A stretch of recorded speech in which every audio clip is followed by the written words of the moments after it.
Introduction to Health Policies and Management. Welcome to the videos of Health Policy and Management. Remember, this is the elementary steps of health policy. Now, who are the stakeholders? Everyone associated with the health, as in the caregiver, as in the patient, as in their families, as in the management, as in the healthcare workers, as in the politician, as in the media, you name it, the whole society is the stakeholders in the healthcare delivery system. The challenge is there is a complete a number of challenges. Why? Because in certain countries, countries are relatively young. In certain countries, countries are aging rapidly. So yes, we are talking about demographic shift. Aging population leads to an increased demand for healthcare, and certain countries are completely young, wherein the average age is below the age of 30 years. Technological innovations, new treatments are often extremely expensive. Changing user expectation, patient wants more choices and involvement in their care. And yes, the rising cost. Healthcare spending is abrupt. It is it is incoherent. The prices fluctuates and is always on a higher end. So yes, the challenges are demographic shift, technological innovation, changing user expectation, and the rising cost. In case of management in healthcare, what are we looking into? We are looking forward to a unique services. Healthcare is very personal and is requiring very personalizations. Patients are becoming much more demanding. Patients are looking for value for money. If they are willing to pay huge sums, they want things in return. Vulnerable patient needs supports, patient needs advocacy, complex care. The care process is intricate, and advanced technology requires specialized knowledge for management as we are looking to manage the healthcare. Healthcare is not only all about medicine. Healthcare is all about not only about the patient. Healthcare is not only about uh, the caregiver. It is a gamut of a society. It's a reflection of a society. So yes, we require specialized knowledge for management. The challenges are plentiful. So, why is the change occurring? Major healthcare reforms are rare and influenced by broader political and economic factors. Reforms are shaped by past reforms, creating a path dependency.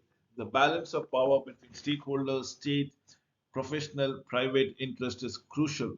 Significant shift in powers are uncommon in major reforms. But slowly and steadily, incrementally, marginally, we are shifting into a better processed and probably objective oriented healthcare system so that we eliminate path dependency, so that we eliminate congregations of power at certain point. It should be equitable. It should be on an equity basis. Theories of healthcare reforms. Let me give you the historical institutionalization, power and mix of institutional mix. Heavily influenced reforms outcome. Remember, if it is power and mix of institutional, the power outcomes reforms would be always in their favor. Rational choice institutionalization, institute act to maximize benefit as the key actors, the public sector, giving the maximum goods to the maximum number of people. Sociological institutional action of institutions are shaped by cultural and social legitimacy. The key drivers to reform, as in who pays for the care, the healthcare I'm talking about it, who gets the care and who gets paid how much. So, who pays for the care? Is it the patient paying? Is it the government paying? Is it somebody else is paying, as in the NGO? Who gets the care? Definitely the patient who might be supporting himself, the NGO who might be supporting the patient, or the government who might be supporting the patient. So patient is getting the care irrespective of who is paying for it, and probably whoever is taking care of the patient, he or she is getting paid for, right, and how much. That needs to be understood. So government involvement, level of government spending on healthcare is a major reforms motivations. Recent reform trends is all about establishing universal health system post World War II. Cost containment measures since 1970s, mid of 1970s, challenging due to the uh, mm, industry's reforms or industry structure altogether. Let me give you a graph to make you understand What if you look into it, the dark bars are all public entities, and the small light bars are all your private entity, of which this is a point in which United States where private entity outlives the public entity, but rest of it, including Germany, another top five economies where public entity or public funded hospitals are taking care of the citizenship in contrast with the private entities or private hospitals. If you look into it, the government plays a major role, except for United States, as the case might be. So recent reform trends continued. Incremental change is the reforms due to the institutional mix and the stakeholder powers. Devotions of reforms to the regional areas in many countries. Emphasis on provider incentive and market style reform. Example, competition and consumer choices. Challenges of reform, weak evidences based for many power, difficulties in curbing demand for the care without penalizing the needy, supplier induced demand for providers is a major cost drivers, and balancing cost control with social objective as on when on basis. Reform in the United Kingdom National Health Services. Let us compare it to the Europe. The UK NHS or the National Health Services is distinctive due to a strong government control over funding and service provisions. Devolutions of reforms to the regional areas. Example Scotland. Political system, large parliamentary majorities allow for significant progress on reforms in healthcare. Devolutions of power to Scotland, Wales, and Northern Ireland led to a variation in reform approaches. Healthcare system, the NHS, is largely state-owned and funded. Historically, the government left performance improvement to professionals. Since 1980s, the government has to take more active role in improving national health services performances. The ideology of the new Labour government, the third way approach, aimed to improve performance without strict ideological adherence. Emphasis on what works led the market style reform in England. Example competition, example patient choices.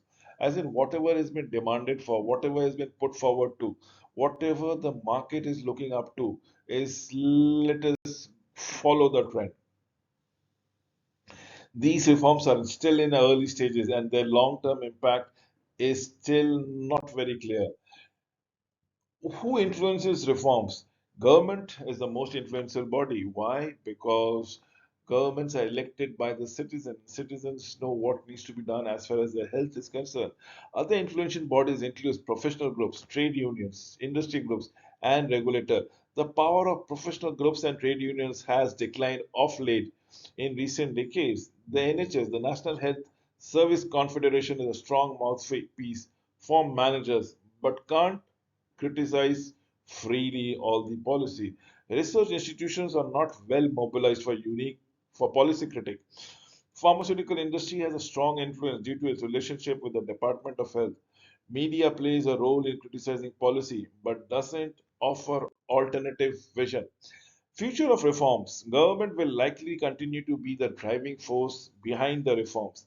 With more and more private providers, corporate interest may become much more influential. The future of the market is depends on political will, evidence of effectiveness, and balancing efficiency with the social objectives per se.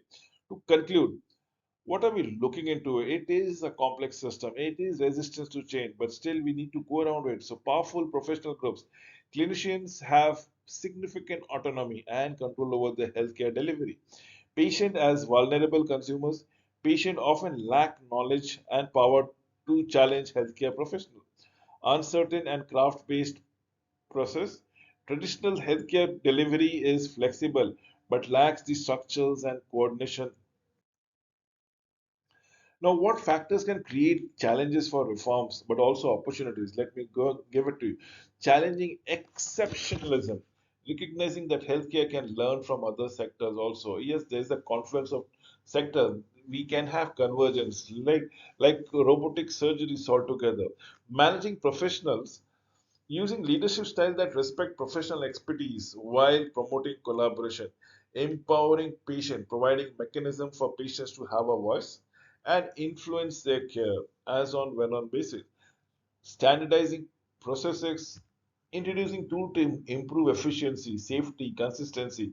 We're talking about SPC, statistical process control, the Six Sigma effect, balancing social mission and the market forces, recognizing the importance of both altruism and financial sustainability that needs to be adhered to. With these words, I come to an end of this video. Thank you for watching the video till the end.